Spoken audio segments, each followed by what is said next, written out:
Johnny Bench has tied it up. The Cincinnati Reds win the World Series in 4 straight. It was a sweep. In the dirt, it's a wild pitch. Here comes Foster. The Reds win the pennant. Larkins won the game. That ball is fair. Cincinnati's ahead. 2 games to none. Welcome Joe Randa to Cincinnati. Adam Dunn has done it again. Benzinger backing and calling. And the 1990 World Championship belongs to the Cincinnati Reds. Marty, yes. This is Adam from Milwaukee. Hey, Adam, how you doing? I'm good. How are you? Good. Do you think Scott Chatterbox is a good player? Dunn up there with the bases loaded, the outfield deep and around toward right, and the 1-0 on the way to the plate. Swung on, long drive, right field, and this one belongs to the Reds. And a high drive, hit back into deep right field. Junior has just knocked the door down to the 500 club. Benson's first home run is a walk-off winner. That ball had a family. And De La Cruz is, oh my goodness, look at this kid run. My, oh my, that is a triple. Matt McClain's first big league bomb. Spencer Steer's first big league hit is a home run to straightaway center field. Joey Votto's done it again. The pitch. Votto swings high in the air. Right field. Yes! He pointed to the dugout to say, I told you. That is Joey Votto's 315th career go-ahead ribby. Only Johnny Bench had more as a Red. And I can't tell you how much it means to play in front of everyone here in Cincinnati as a Red. What a gift. What a tremendous gift. So thank you. Thank you. I think I can speak for all of Reds country. Joey Votto, thank you. High drive. Left center field. Racing back to the Laurel Bourgeois. The Reds are National League Central Division champions. In the air, left center field. Did he? He did. He did. Reds win. Line into right field. Genius, the first Red ever with 4 home runs in a game. Can you believe it? In the air, down the right field line. Doesn't have a chance. The Reds have won on a 3-run home run on opening day by Ramon Hernandez. A strike away and out away is Homer Bailey. Ground ball to third. Frazier gloves. Throw to first, and Homer Bailey, for the second time in his major league career, has tossed a no-hitter. Oh, gosh. Are you kidding me? Holy moly, the second player in major league history to hit 7 home runs in the first 10 games. In the air, and the Reds win it. What a dream to get into the career of Jay Bruce. All right, here we go. Craig Sandlin, Trace Fowler in the house on a Chatterbox Reds Sunday night edition. It was one of those games where, of course, this is the type of game that you get when you aren't on live in the 9th inning. You know, you do out of the 162 of the games, you're doing probably about 140 some odds of those live, and then you get the fun reactions. This one, you go not just the 10th inning, Craig. You go to the 11th inning, and you find a way to do it in walk-off fashion. Who other than Mr. Espinal? I mean, he's basically Mr. Red at this point. They're going to probably find a way to put him in the Reds Hall of Fame at some point if he keeps this up. And it was, at least, I'll say this, enjoyable. You know, it was an enjoyable game to watch if you're a baseball fan, Craig. Glad to have you. Thanks for filling in, as you always do. But that's all I got about it. It was an enjoyable game. It was, and tonight's going to be an interesting show because there was a lot of really good things that came out of today. We're going to have some discussions about things that weren't bad or weren't good, but are worth discussing. Big return from Brandon Williamson and his first start in the major leagues this year. The Reds reactivating Jake Fraley before the game, reactivating Brent Suter before the game. Lots of storylines coming into this one. And to cap it all off, a walk-off winner from Santiago Espinal. That it is. Obviously, we'll do the box score recap as we always do. We do, thankfully. We do have a deep drive of the day. That's always a good thing. You're never guaranteed that. There's a couple things that you are guaranteed in life, as we all know. One of them is not a deep drive of the day, as we found out all too recent. Then we'll obviously get into some banter about maybe strategies when it goes into extra innings. Brandon Williamson, big return. I mean, we can say whatever we want about it. We'll probably have a discussion about what he could possibly mean for this ball club. Obviously in 2024, yes, but more importantly, more than likely in 2025. Jonas Suter, and obviously the back half of the rundown. If you just came in here, thank you for always supporting us, being loyal. Sunday nights are probably the night, I would say mostly the one that you could easily forget about, especially when you kind of are wrapping up your weekend. But Craig, I kind of like Sunday nights. Selfishly. I don't know if it's the best for views. I don't know if it's the best of what everybody wants. But selfishly, it's kind of nice. You get to take the game in, and then you're like, okay, decompress. We can talk about it later. Yeah, I don't know about you. Normally, when we do these shows, I've got like 6 hours blocked off. I get absolutely nothing done. I think this is my first Sunday night show with you all. Yeah. So I got the opportunity. It was an early game today, which gave me a chance to watch the game. And then I still had plenty of time to get things done. I did laundry today. I fixed a toilet that wouldn't stop running. Throw all of us husbands right under the bus. Yeah. What else did you do around the house, Craig?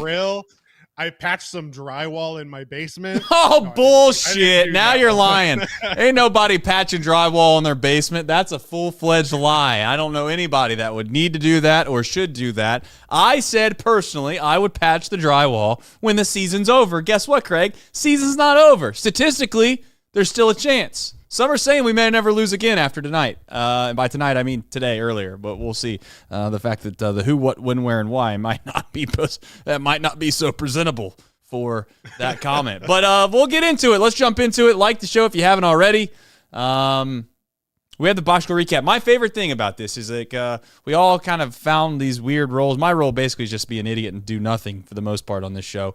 But thankfully, you do the box score recap.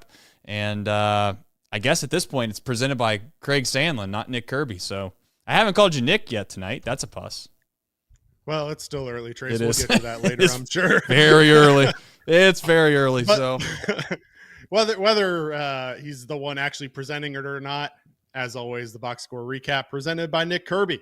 Okay. As the calendar turns to September and rosters expand, the Reds turn to lefty Brandon Williamson, looking to avoid a sweep at the hand of the Milwaukee Brewers. Activated off the 60-day IL with a left shoulder injury, Williamson was making his first major league start of the season after throwing 50 pitches over 2 2/3 innings in his lone rehab appearance with Louisville. Williamson and the Reds face Brewers ace Tobias Myers. Myers entered the game touting a 2.99 ERA on the season. And this one got off to an interesting start right off the bat. Brandon Williamson retires the Brewers in order to start the game. And then in the bottom of the first, Jonathan India leads off for the Reds with a hard hit single to left. After India was balked to second, Ellie showed bunt but was unable to make contact on the inside fastball. India strayed too far off the bag and was picked off by Gary Sanchez. Tyler Stevenson got a lucky bounce off of second base for a single up the middle. Then TJ Friedl singled to right field. The Reds would match their hit total from the last time they faced Tobias Myers with 3 hits in the first inning, but had nothing to show for it. In the second, Williamson struck out the Brewers in order on 3 fastballs. Brandon Williamson wasn't the only Red returning from the IL on Sunday. On the first pitch, Jake Fraley sees in more than 10 days. Fraley drives a no-doubt home run into the seats in right field. Fraley's 4th home run of the year gave the Reds a 1-0 lead. Ahmed Rosario would follow it with a solid base hit to left field. Rosario would then steal second and advance to third on a throwing error by Sanchez. Rosario would later score on a sacrifice fly by Jonathan India, extending the Reds' lead to 2-0 after 2. The Brewers loaded the bases in the top of the third with 3 singles by Joey Ortiz, Bryce Terang, and Jackson Chourio. The Chourio single may have been actually an error against Marte, but the box score shows otherwise. And then a sacrifice fly by Blake Perkins scores Ortiz to make it 2-1 Brewers before Williamson struck out William Contreras to get out of the inning without further damage. And then Willy Adames in the fourth, as he seemingly always does against the Reds, leads off the inning with a home run. He homers in every game of this 4-game series, this one evening the score at 2-2. Williamson would then strike out Brewer Hinklin to wrap up his day. His first big league action of the year spanned 66 pitches over 3 1/3, 3 hits, 2 earned runs, 5 strikeouts, no walks. In the fifth, Joey Ortiz leads off with the double to left center, and a single up the middle from Bryce Terang gives the Brewers the 3-2 lead. But then in the bottom of the inning, India singles and Elly De La Cruz doubles to start the Reds' bottom fifth. A sacrifice fly from TJ Friedl scores India to tie it back up at 3 apiece. After Jacob Junis comes in and goes 3 2/3, Brent Suter then works a perfect 8th and 9th. However, the Reds also went down in order in the 8th and 9th, and this one would go to extra innings. In his first major league outing since July 19th, Suter stayed on the mound for the 10th. The Brewers started with Andrew Monasterio on second as the Manfred man, pinch running for Rhys Hoskins. Monasterio advanced to third on a ground out by Joey Ortiz. Then Bryce Terang hits a bouncer to Jonathan India, who jumps up, makes the grab, and in one motion throws home to gun out Monasterio at the plate. The Brewers failed to score in the top of the frame. TJ Friedl is the Reds' Manfred man in the bottom of the 10th. The Reds entered the inning 0 for 8 with runners in scoring position on the day. Ty France, Spencer Steer, and Dom Smith couldn't change that, extending it to 0 for 11 as the Reds are unable to take advantage of the opportunity. Then the speedy Jackson Chourio leads off on second base for the Brewers in the 11th as the Reds turn to Alexis Diaz. Chourio would advance to third on a ground out, but the Reds once again held the Brewers scoreless in the frame. The Reds start the 11th with Rhys Hines on second, pinch running for Dom Smith. Will Benson grounds out to first base, advancing Hines to third to lead off the inning. David Bell then turns to Santiago Espinal to pinch hit for MiLB Marte. Espinal sends a ground ball up the middle, bouncing off pitcher Bryce Wilson's back. And with Rhys Hines going on the contact play, the Reds pick up the 4-3 win. Alexis Diaz earns the win. Jonathan India was 3 for 4 on the day, while Elly De La Cruz, Tyler Stevenson, TJ Friedl, Jake Fraley, Spencer Steer, Rosario, and Espinal all add a single hit on the day. The Reds improve to 65-73 on the season. That was a long one, Trace. I got to be honest. I mean, I'll tell you right now. That's a lot. I'll tell you right now. Ain't nobody done a box score recap like that. I can tell you right now. I thought you just went through the damn notes that somebody was pecking out there. It sounded like a courtroom of Tommy Thrall calling the game. I was like, is this the transcript from Tommy Thrall today? I mean, I'll tell you right now as well. I've been listening to the Bible on the Audioverse, and I got to be honest. The other day I was listening to like Exodus or something like that, and I was thinking, damn, this is long. How long is this? Psalm 119 might actually be a rival to Craig Sandlin's box score recap. But you know what, Craig? You put all of it into it. And that's all we ask. We want the best out of everybody. And by God, you brought your best. I'm not here to crap on it. I tell you what, the intro, they say the intro is long. Craig Sandlin recaps are long because it went 11 innings. That's really why it went long, Craig. If it was a 9-inning game, Craig, it would have been fine. No problem. You'd have been just right on time like you normally would be. But hey, you know what? You power through it too. You didn't even slow down. Like I'm sweating a little bit. I've been a workout on that. I mean, one. shit. Let me tell you. How many? You talk about burning calories. You don't need to worry about going and doing any weightlifting tonight. You already did it. So there was a deep drive of the day, though. I don't know if you remember it. It was in the box score recap. It was right at the beginning. It was right at the beginning. Jake Fraley, he's back. He's back. He must be healthy now. That's the problem. Jake Fraley hasn't been healthy all year long, and he had something going on, and next thing you know, he's healthy, and he's back. He homers, 4th home run of the season, I don't know if we should count him, but that is his 4th home run. It's September 1st. But anyway, 101 off the bat, 387 feet, so it was not cheapy. It would give the Reds a 1-0 lead. You know what? When you score first, you got a good chance to win. That's what I think. And it would give the Reds a 66% chance to win. As we all know, it would be 100%. DSC is a leader in renewable commodities, specializing in used cooking oil collection, aggregation, and sales. Visit www.deepsouthcommodities.com. And thank you to John and his team. Do you still have the notes on that box score recap here? We're not going to get into it much, but do you have the first sentence? What was that? Well, you said something about yeah. What was it? It was like Brandon. Something about the as the calendar turns to September and the rosters expand. The Reds turn to lefty Brandon Williamson, looking to avoid a sweep at the hands of the Milwaukee Brewers. Goddamn, you've been listening to Ken Burns. Huh? I'm a wordsmith. Let me tell you. I mean, like, I'll be honest with you. Mark Twain, Ken Burns, Craig Sandlin. Here we are. This is why you tune in to Chatterbox Reds on Sunday night. All right, extra innings. There was a lot of things that happened in the extra innings. I don't know where we want to start, what you want to talk about. It's going to be a guessing game at this point, but I'm going to say, hey, this is the thought that I had in the extra innings. I was incredibly disappointed when they weren't able to score. Anytime you hold the Manfred man, right? You don't allow the guy that starts at second base to score.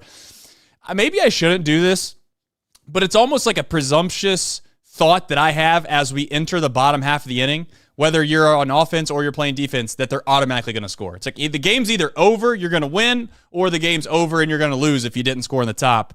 Turns out in the 10th inning, Craig, neither team was able to get one across. I go into every extra inning just assuming the score is at minimum going to increase by 1 for each team. It just feels like a given anytime you go to extra innings, except for today. Let's just tip our cap. Brent Suter, obviously a phenomenal job in the 10th to get out of that inning without any damage. Alexis Diaz works in 11th without giving up any damage. You know me. I'm not an over-the-top viewer. I don't get overly excited. But when we recorded that 3rd out in the 10th inning, I'm clapping in my office because I know that means we're winning. Exactly. I thought the same. Except for today. Well, they did.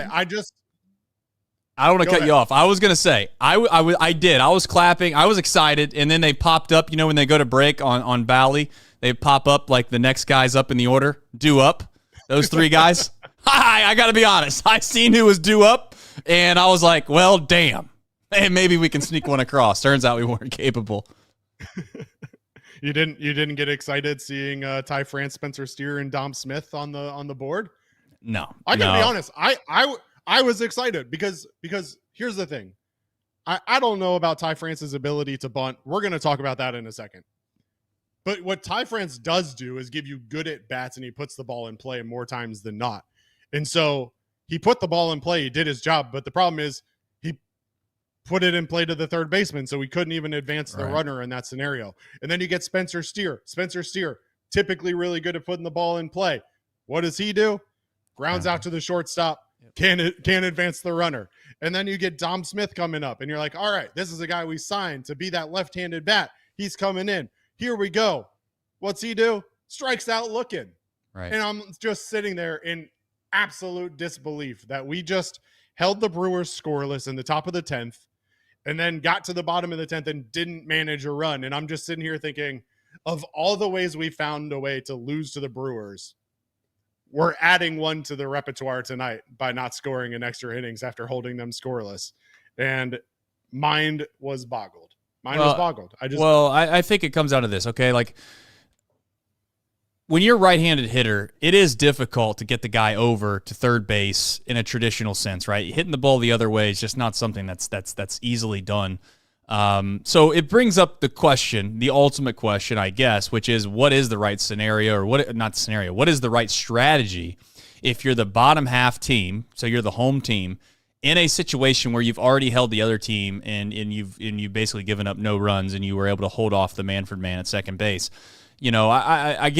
I get the ideology of analytics that say bunting is bad in certain spots of the game, and certainly giving away outs, Craig, is never a great idea more times than not.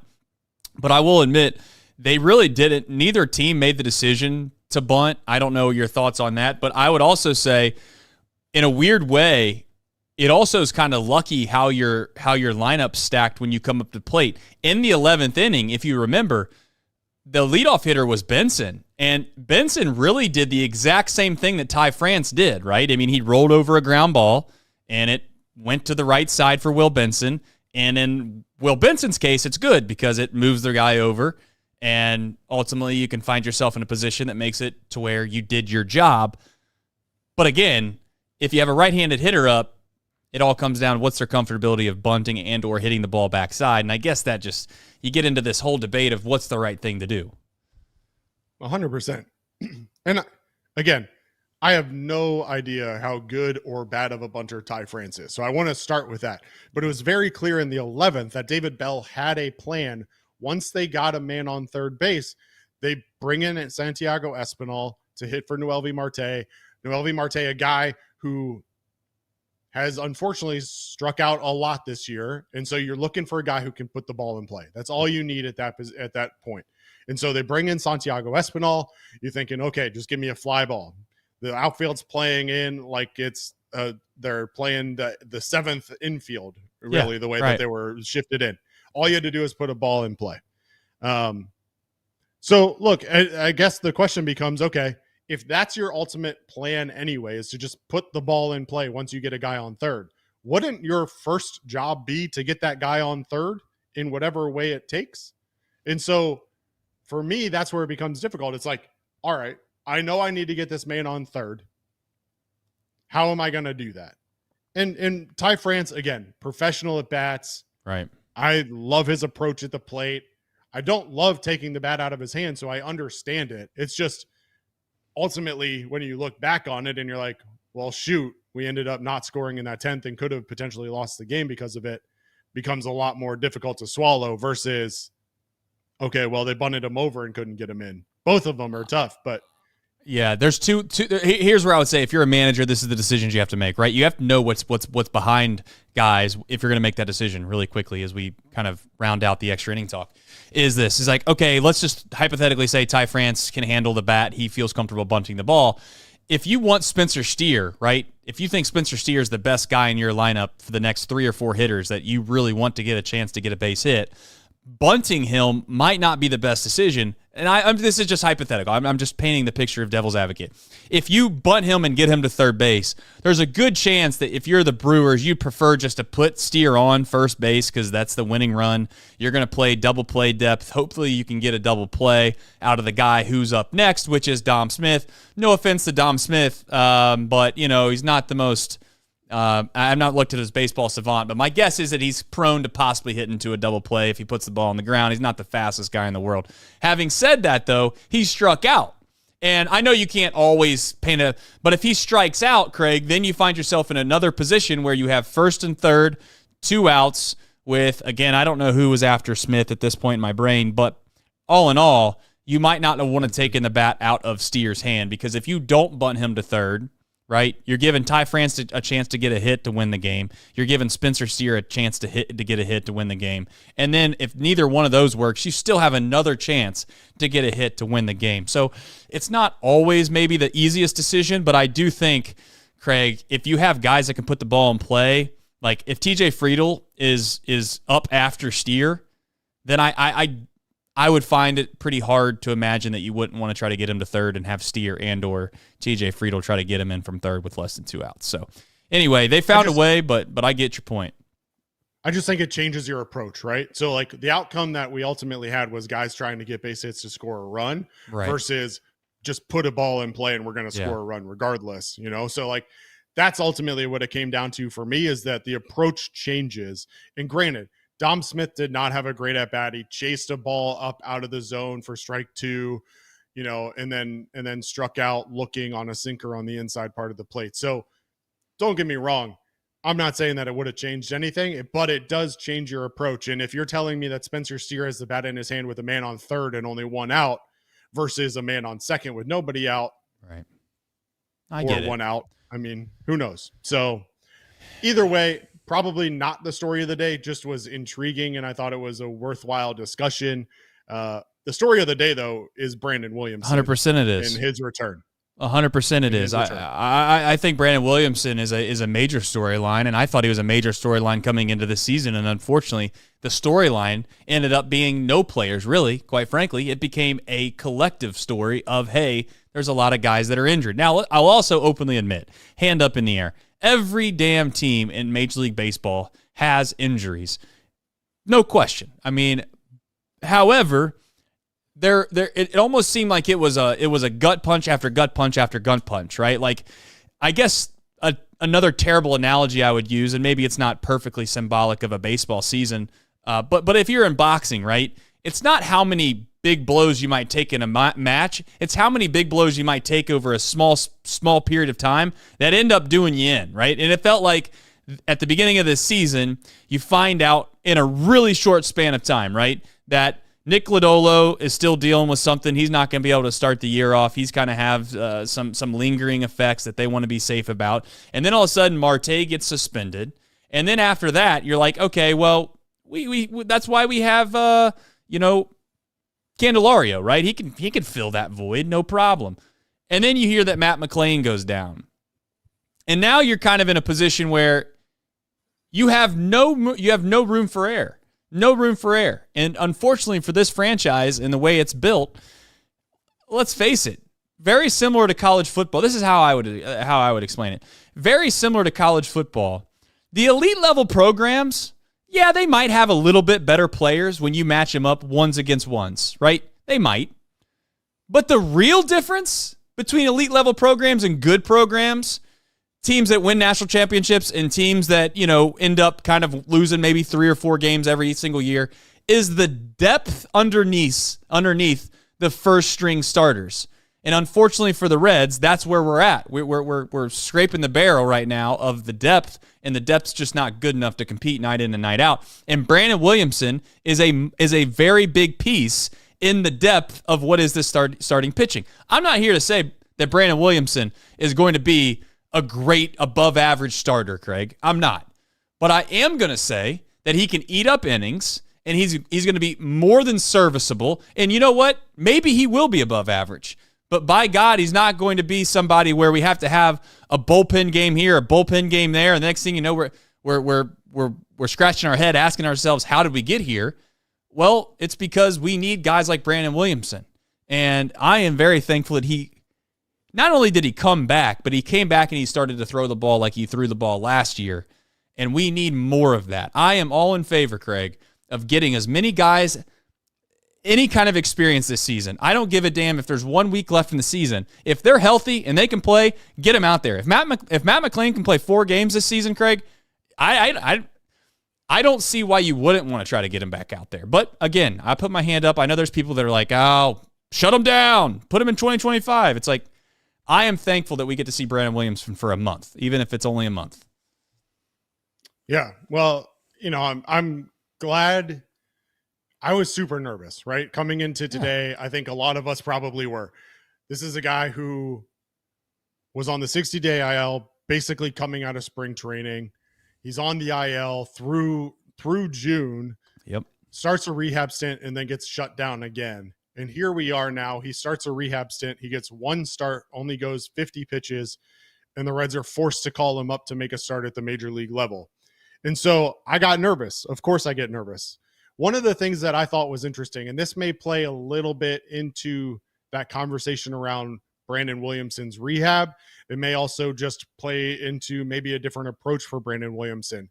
Last year, Brandon Williamson really relied on his 4-seamer and cutter. He threw the 4-seamer 37% of the time and the cutter about 30% of the time. So combined 68% of the time were those 2 pitches. He only threw the 4-seam fastball 13 times today, which was interesting. He threw his cutter 53% of the time, 35 times. So he's relying a lot more on that cutter, which I think, quite frankly, is probably a good approach for a major league pitcher nowadays, is to be throwing primarily pitches with movement more so than a 4-seam fastball.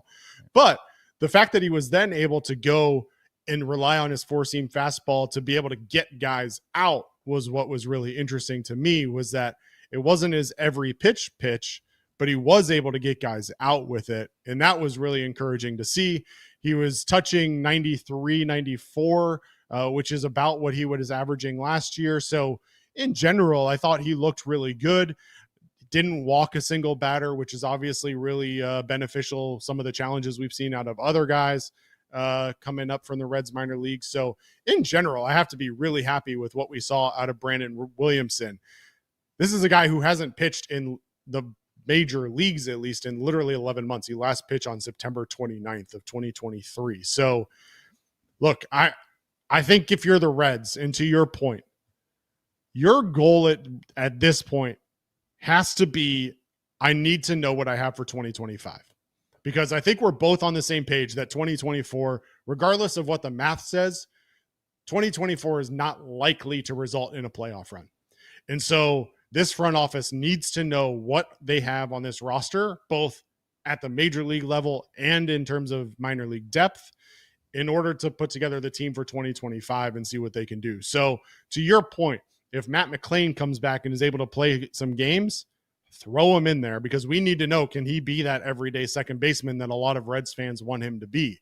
Jonathan India has shown a lot of promise this year and improvement at the plate especially, but that doesn't necessarily mean that you want him to be your second baseman in the future. Imagine Jonathan India as a DH or some other utility man, bringing you a lot more value than having to be your second baseman every single day. So whether it's Brandon Williamson, whether it's Matt McLain, whether it's some other starter, Rhett Lauder obviously got the call up earlier this week. Right. Let's see what we got, and let's figure out what kind of moves need to happen this offseason so that the Reds in 2025 can be competing for not only the playoffs, but hopefully advancing for the playoffs and winning the division even.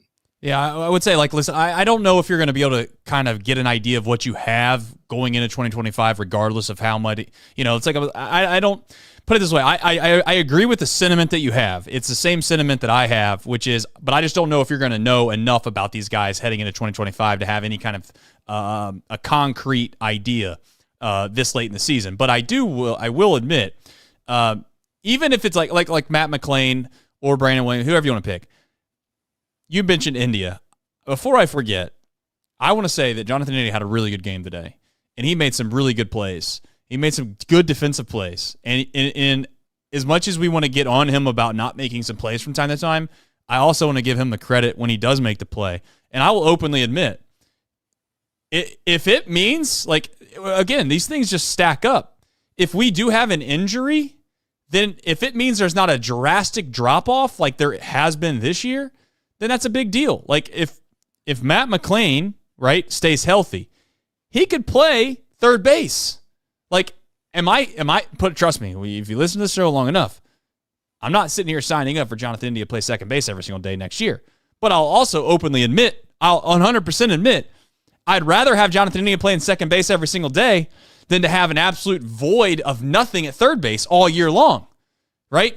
And that's what we've had. That's what we've had. You can say whatever you want, but we've had a bad defender in Candelario who couldn't hit water if he fell out of a boat for pretty much the vast majority of this season. And then you turn that into, well, Marte has come in after that, and he's been absolutely abysmal. And then you add in Espinal at the beginning of the season. He wasn't very good. Point is, if Matt McLain's healthy this season, maybe India plays third base. I don't know how well he'd play it, but point is, at least India's, for the most part, hit the ball at least average. And I know he's had one unbelievable month and the rest have been, yeah. But point is that we need to figure out which guys still aren't fluky, I guess is the right word to use, right? We'd feel a lot better about it if Brandon Williamson goes out here for the next 3 starts and looks like the same, looks like what he's always been. And the biggest stat that you said before we move on is the no walks thing. Because Brandon Williamson really has got himself in trouble over the course of his career, and I'm going back to the minor leagues, by walking guys. That is the problem. So if you would have told me today that he even if he would have gave up, and he did give up 2 earned runs and 3.1, 3 1/3, not the world's best ERA, but again, I'll take it. He had 5 strikeouts too, which is something that I don't think we planned on having either. But any other parting thoughts before we jump into Junis and Suter? Well, 2 things. One about Brandon Williamson, which I'll say for last because that's the actual topic. The other thing I'll say, though, just if you're so interested in bringing Matt McLain in to give him reps every single day at second base, you should be having that same energy towards MiLB Marte at third base. because that is the guy that you plan on being your everyday third baseman. So if we're going to go with McLean at second base, if he gets healthy, I'm okay with that. I'm not okay with that resulting in India taking away at-bats from MiLB Marte, a guy who we need to see continue to progress and continue to see at-bats at the major league level. Now back to the topic of Brandon Williamson. I just want to point out, and again, this was spread out over several months because of disruption and a setback, but Brandon Williamson made 5 rehab starts this year. He made 1 at Single A Daytona and 4 at AAA Louisville. In those 5 starts, 16 and a third innings pitched, only 8 hits, 1 earned run, 4 walks, 15 strikeouts, 233 total pitches for a .55 ERA. This is a guy who, coming into spring training, we thought could be a part of this rotation. And after last year and what we saw out of him, expected him to be that kind of back-end rotation guy. If he can stay healthy and can provide that to you throughout the rest of this year and into 2025, makes you really think about what your rotation can be for 2025 and moving forward. Yeah, 100%. Moving forward in today's game, obviously Junis and Suter, they were a big piece of why the Reds were capable of winning. Junis comes in, Suter comes in. They both throw a combined 6 2/3 innings. They both give up 2 hits, 1 earned run between the two of them. Suter was perfect in regards to, not giving up any hits and or walks, and obviously that resulted in no runs as well. But again, Junis is a guy that I think is going to get forgotten about with the trade for Montas. I think that Weimer is going to be, if put it this way, if Weimer ends up either producing or not producing, I think that's going to be the golden standard of whether or not, trading Montas was a win or not a win. And I just think it's kind of crazy to think that, because it's like, what did we expect to get out of Montas anyways at the end of this season? I'm not trying to be too disrespectful to Montas. He obviously beat us the other day, but at the same time, we're getting a mediocre starter, or an average big league starter at best. But we got in return like Nick Martinez light, I guess, which isn't a terrible thing. And we got a lottery ticket in AAA right now. So I just think that Junis is going to get slept on regardless. It almost feels like no matter how well he does this year, because nobody cares. I don't say no one cares, but you get my point. Like, he could throw unbelievable for the rest of the year. No one's going to care because they're out of the race. But it's like, what would Montas have done? If Montas threw unbelievable for the rest of the year, would we have cared because we're out of the race? I would just openly say Junis is, he's not been unbelievable, but he's been serviceable for what we need him to do for this team for the rest of the year. Eat up innings. Well, and as injuries continue to compile, it's become more and more important for him to be a part of that, because we've needed depth and we've needed long relievers out of the bullpen, especially with Suter being down and injured. So, look, I both of them have mutual options for next year. I think we can both agree that the Reds were never going to extend that option to Frankie Montas for $20 million for next year. I think we can agree on that. Jacob Junis's option for next year is $7 million.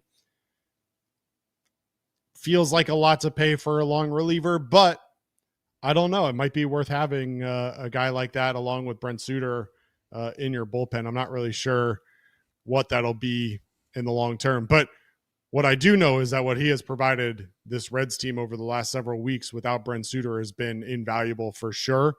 And quite frankly, without him, this bullpen would be even more decimated than it already is. And so, really good today. Jacob Junis, obviously 3 2/3 of really good baseball.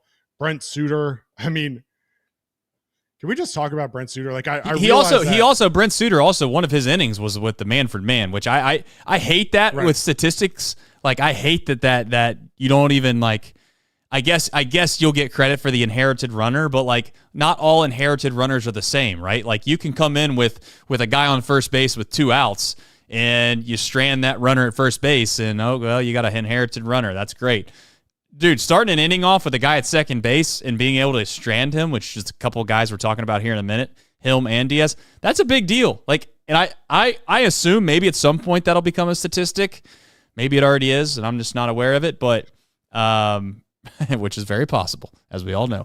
I want to point that out as well. Like, yeah, on the box score, it says 3 innings, no runs. But one of them obviously was the Manfred man.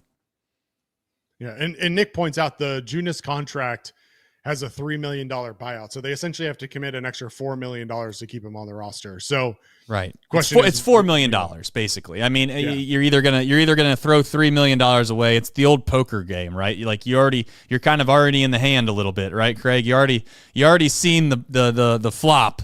You got some chips in the middle. You already seen the flop, and you're like, this might not be the best hand, but damn it, if it only cost me $4 more million to at least see if I would have won or lost. I kind of want to see if I won or lost, even though I might waste a couple chips. Well, look, I'm already the big blind. I've already got $3. Exactly. I might as well stick around and see a flop, even though I have deuce 7 offsuit. Exactly. Someone Craig. else raised it to 10, 12. It's fine. What's another $9? That's right, Craig. You get it. You get it. You're picking up what I'm putting down, and I think we've hammered that analogy and every pun possible on that. So as we do that, we're going to jump into the back half of the rundown. We have game time. I am going to listen. I don't even think I told Craig this. Or see now, look, I'm calling Nick Craig, Nick. I don't know who I'm calling things anymore. Anyways, maybe he's going to override me because at this point, Nick's kind of the boss of this show, for being completely frank.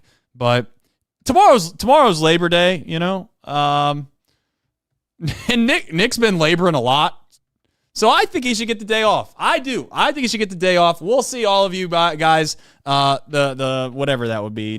What is it? Tomorrow's Monday. We'll see everybody back on Tuesday. We'll still have a little podcast because we got to keep the streak alive. We're not going to do that. Maybe we'll just do the box score recap, and we'll do a couple David Bell mumbles in the microphone after the game, and we'll put that on as there the podcast. Nick will probably override. I'm saying, but nonetheless, I am a long-winded way of saying I'm going to the game tomorrow. Son's excited. He's fired up. I mean, I don't MLB The Show. Okay. God's honest truth. MLB The Show has made my 9-year-old son like a legitimate baseball fan. Legitimate. He didn't give a rat's tail about baseball until all of a sudden he realized he could play MLB The Show against his brother. And now it's like, oh, he knows all the players and boom, we're this, that, and the next. And here we go. Now he wants to go to the game. And I'm going to go to the Game Time app. I downloaded it. I'm going to use the code Cincy, CINCY, to get $20 off my first purchase. Why? Because I'm smart, and I can figure out ways in which I can get the code to operate. That's Cincy, CINCY, to get $20 off your first purchase. And yeah, 2 clicks, and I've already bought them. So yeah, I plan on going to the game tomorrow, and we'll see how it ultimately goes. We'll get to the who, what, when, where, and why, but I'm going to try to enjoy the game with my son, take it all in.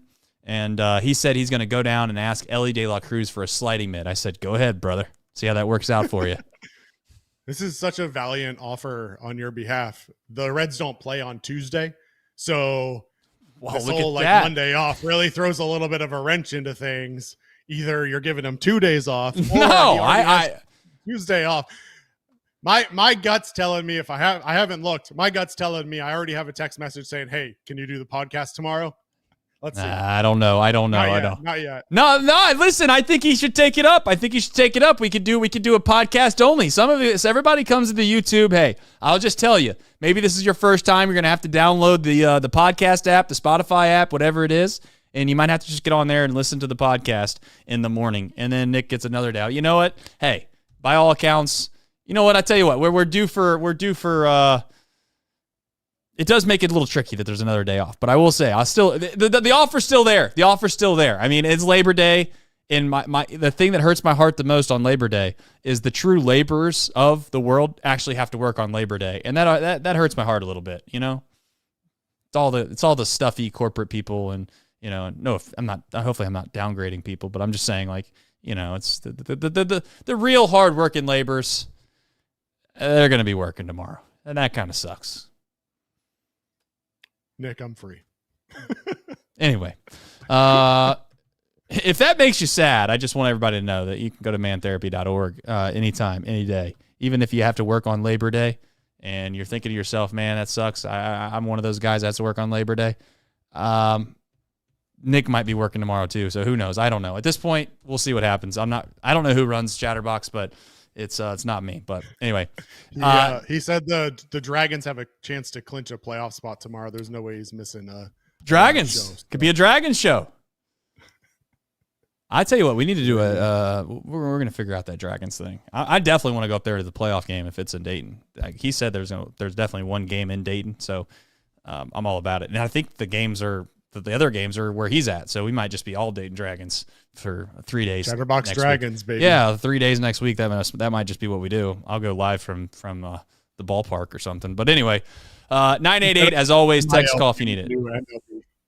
Instead of the Reds MiLB, we can do Reds MLB and just focus on the Dragons and mention the Reds game. Exactly. No, I think that's it's almost like you've been in pre-show meetings or something before, but and the game tomorrow for the Dragons is at 4:05 Eastern time. And the game for the Reds is at 4:10 Eastern time.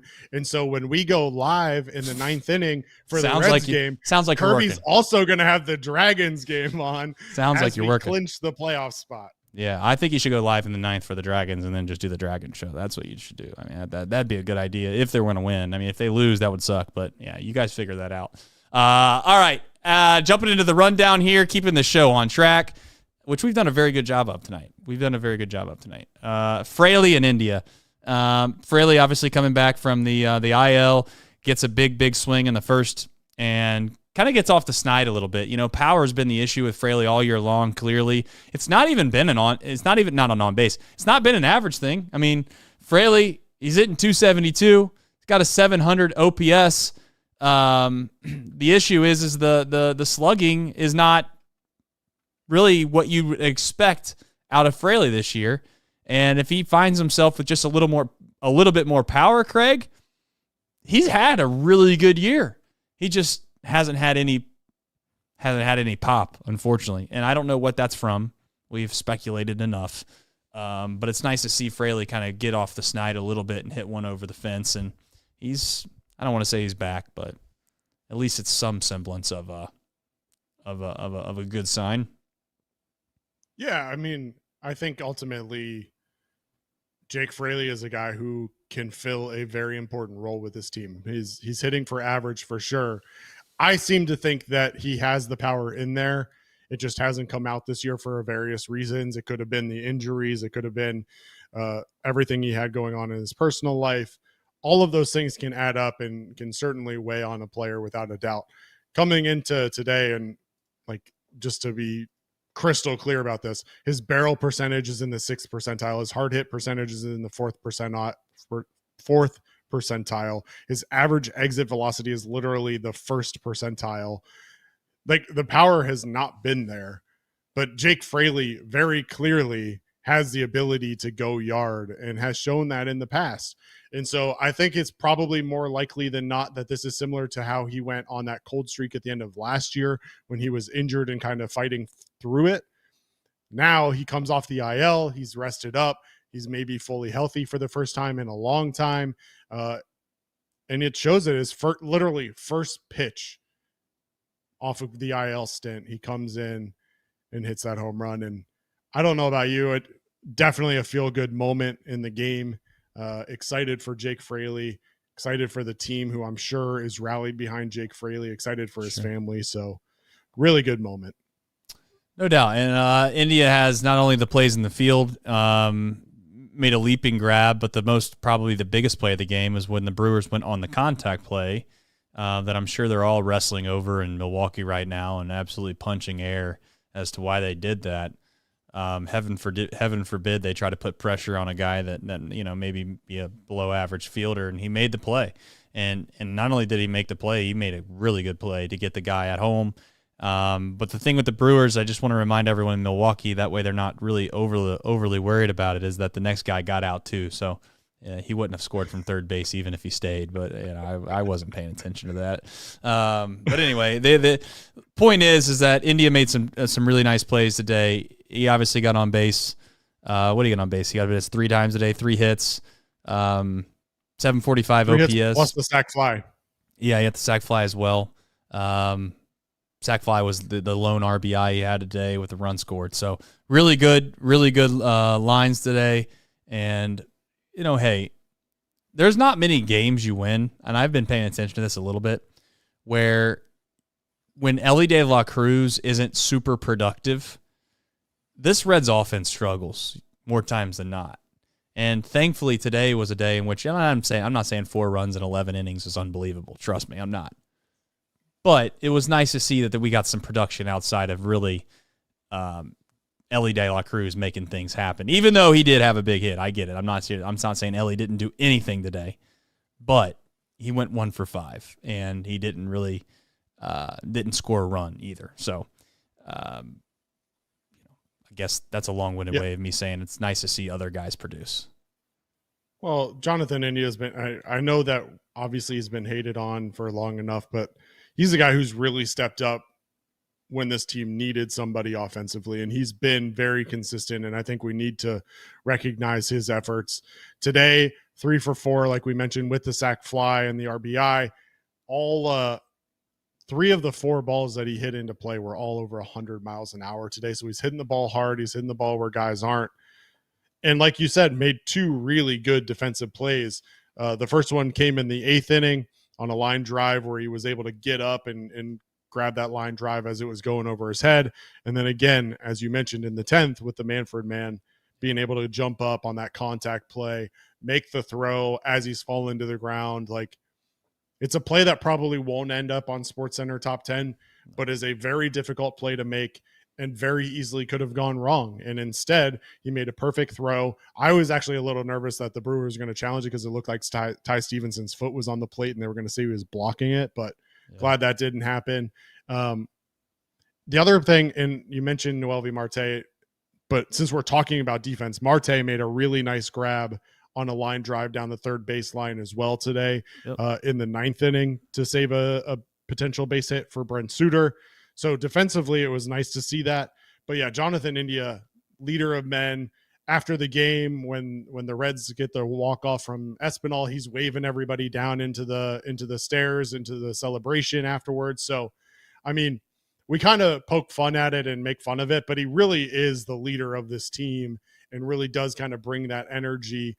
Him and Nick Martinez both really feel like guys who are kind of the heart and soul of this team from an energy standpoint. So glad that energy and that enthusiasm is being met with production this year.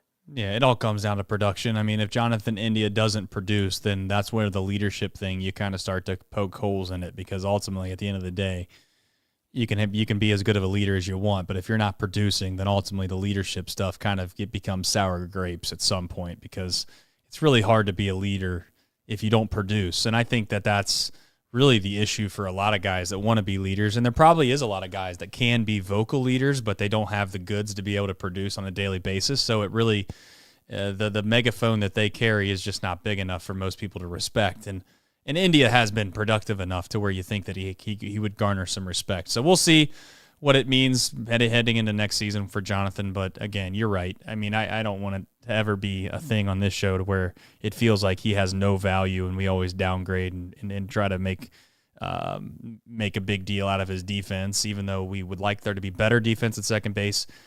He's played more than capable baseball for this team to where he's not the issue, if you want to call it that. He's not even close to being the issue for this 2024 season. All right, jumping into Alexis Diaz. This is almost like a weird way. Like, I was thinking of Nick today when he kind of came in and shut him down and got out of this and didn't give up the Manfred man. It's like, there goes Alexis again. You know, everybody's yelling and screaming about how he needs to get DFA'd or sent down, and oh, he looks terrible. And boy, does he look bad when he looks bad. Like, he has some of the worst showings you could possibly imagine. But here comes Alexis Diaz. Just got outs. I mean, he found a way to get big outs, and you know, couple pop outs, infield pop outs are big, Craig. Easy outs. There was no real difficult plays. I also want to say one last thing before I forget, because I'll forget if I don't say it now. Will Benson made a really good play in left field. That if he misses that ball and it rolls all the way to the wall, we're probably making something about that tonight, but he did it and he made the play. Just little small things that happen in the game that you forget about. But Alexis Diaz staying on track, nice to see, because we need him. I mean, we can't afford not to have Alexis Diaz at this point. No, for sure. And coming into today, he had picked up 2 losses in his last 4 outings. He had given up a run in 3 of those 4 outings. So definitely needed a bounce back performance from him. And he got it in a big situation. Not only was it extra innings, not only with the Manfred man, but he was facing 2, 3, 4 in the Brewers lineup. He had Blake Perkins, he had William Contreras, and he had Willie Adames, who has been a Reds killer, all come to the plate, and all 3 of them retired without a whole lot of scare. I mean, 2 of the 3 outs were little foul pop-ups to first baseman. So those are the type of outings that we really can expect to see from Alexis Diaz. I know we have the scares here and there, but like, this is what he can and should be. Most of the time this year, that's what he's been. I agree. He may give up a walk here or there. He may give up a scare, but for the most part, he's been nails. Now, the last few weeks has obviously kind of put a dent in people's perception of Alexis Diaz. But when it comes down to it, this year he's been very, very good.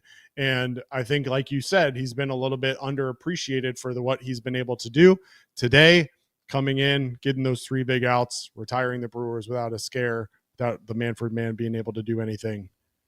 Really impressive. Yeah, it was impressive. And the other thing that I would say openly I thought about, which I would have second-guessed a million which ways, which I wasn't second-guessing, I was first-guessing at the time, is Adames. And I know Adames over the course of the season, right? You look at it and you're like, why would you want to pitch around him, or why would you want to intentionally walk him?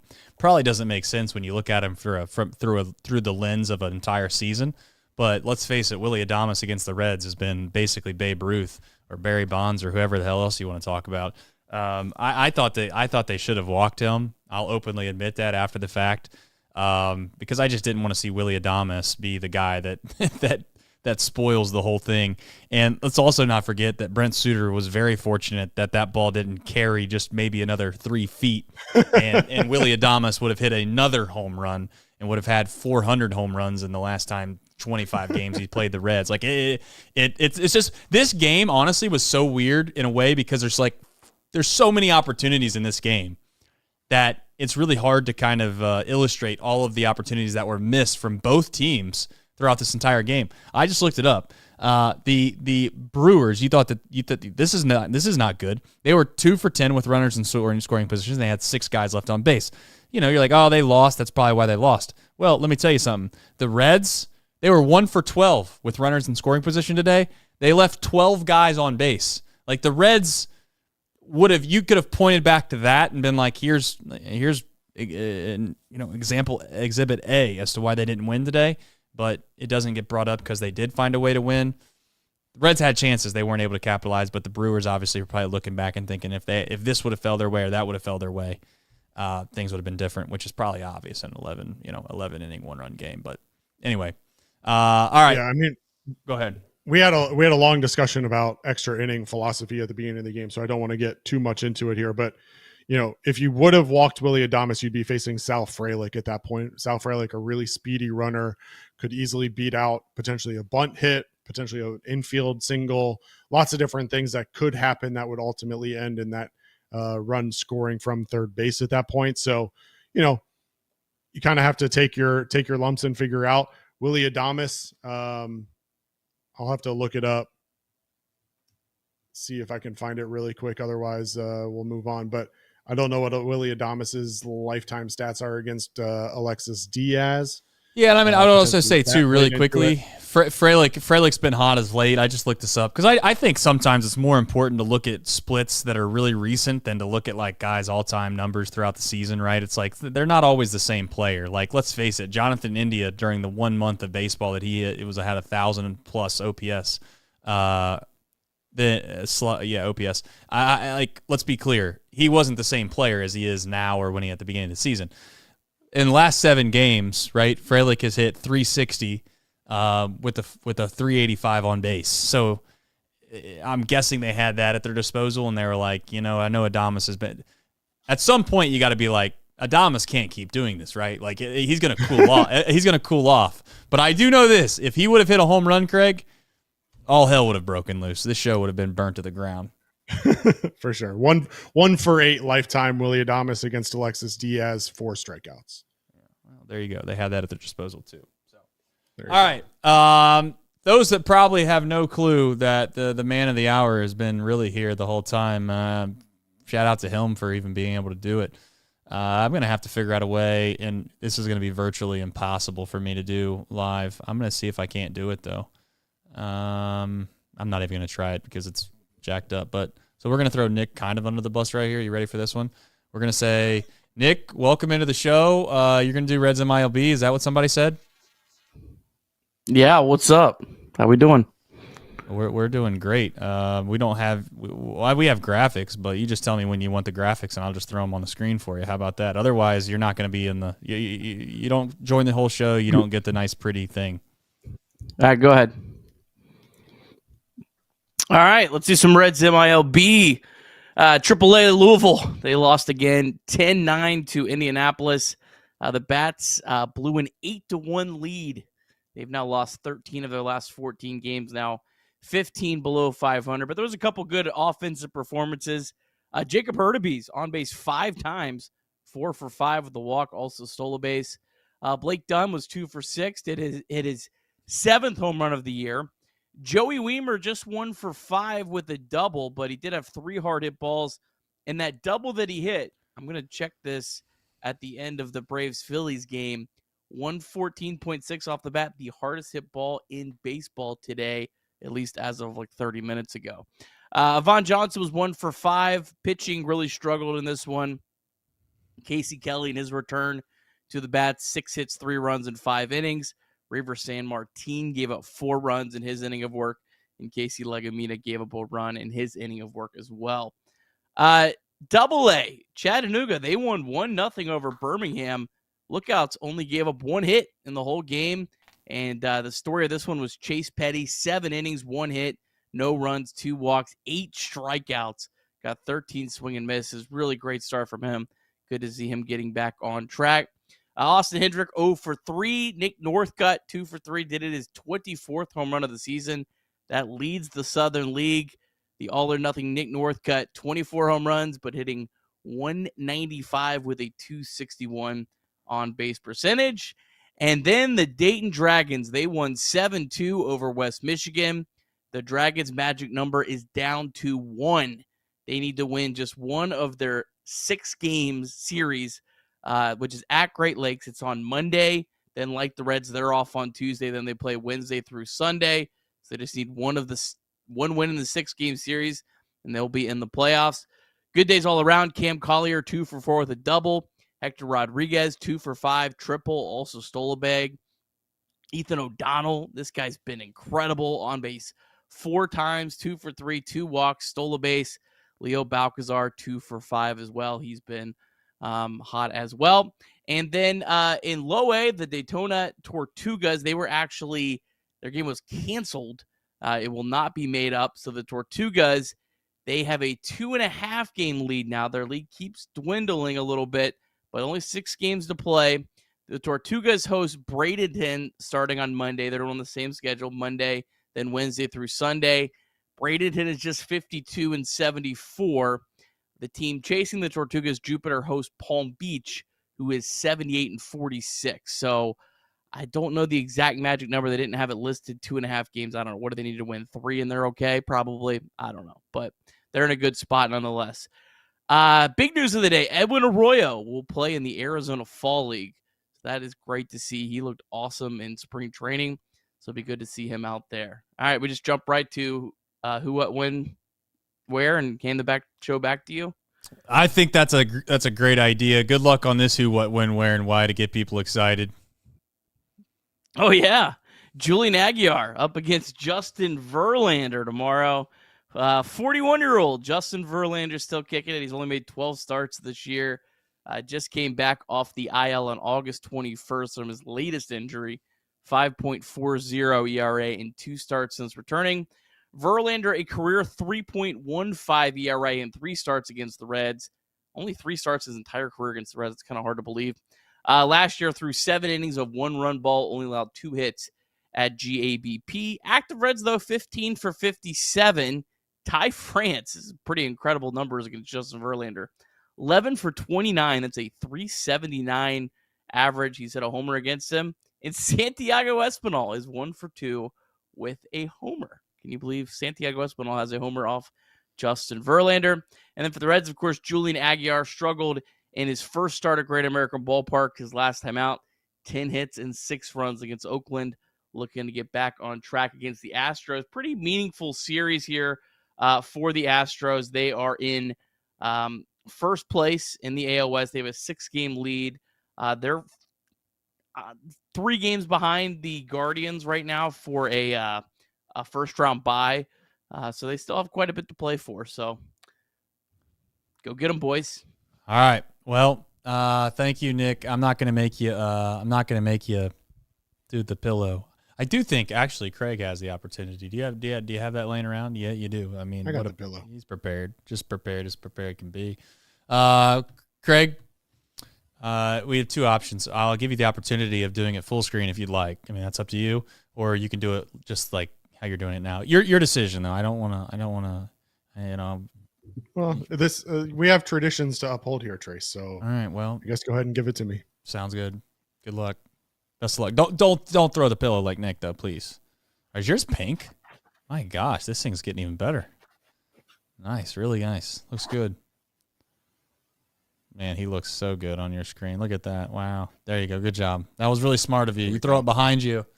I feel like it would have been bad news. Bears don't want you to too many valuables back there. We'll throw it over there on the couch and we'll call it a day. That's right. Well, I'm glad to hear it. All right, folks. You heard the man, Craig and Nick. I guess they are going to be doing a show tomorrow, and I don't know if it's going to be a Dragon show. I don't know if it'll be a Red show. I guess you'll have to find out, won't you? You'll have to tune in to find out.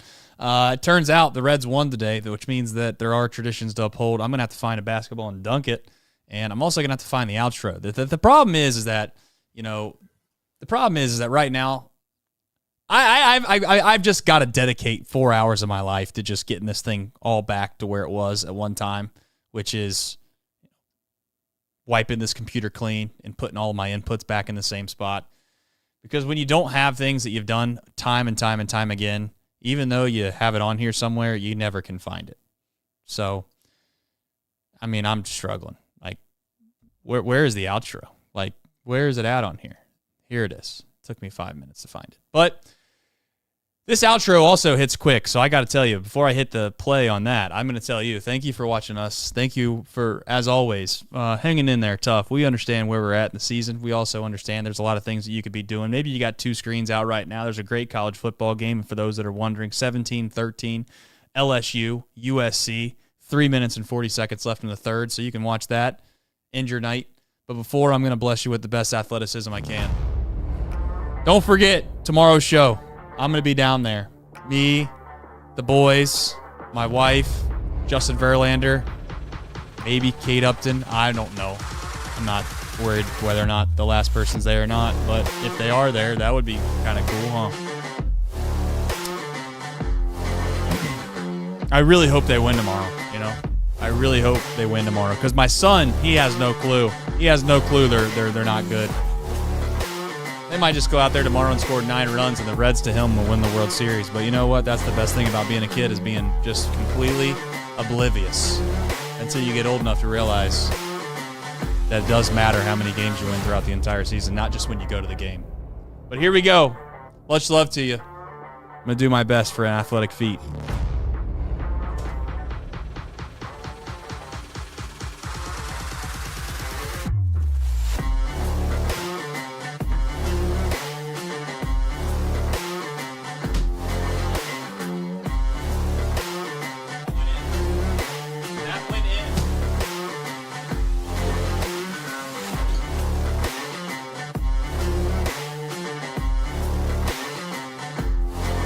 Athlete!